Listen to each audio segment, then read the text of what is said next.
శివపార్వతులిద్దరూ ఏకాంతంగా ఉన్న సమయంలో దేవతలందరూ శివుని ఇంటి ముందు నిలబడి శివుణ్ణి పిలవసాగారు. ఆ సమయంలో శివుని వీర్యం అక్కడే ఉన్న హోమగుండంలో పడిపోయింది. అగ్ని వీర్యాన్ని స్వాహా చేశాడు. అగ్ని భుజించిన వీర్యము దేవతలందరికీ సమానంగా చెందుతుంది కదా, సరిగ్గా అదే అయింది.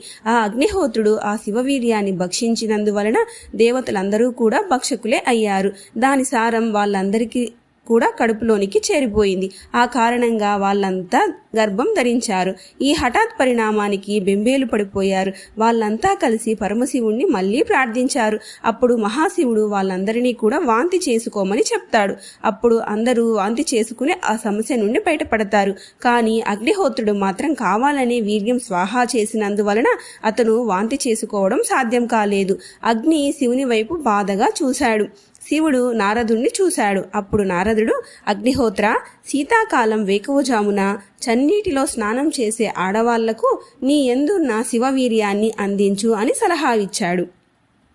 మీకు ఫస్ట్ పార్ట్ కావాలి అనుకుంటే షార్ట్లో పోస్ట్ చేశాను, చూడండి. అలానే లాంగ్ వీడియోలో పూర్తి కథ అయితే ఇచ్చున్నాను, ఇంట్రెస్ట్ ఉన్న వాళ్ళు చూసేసేయండి.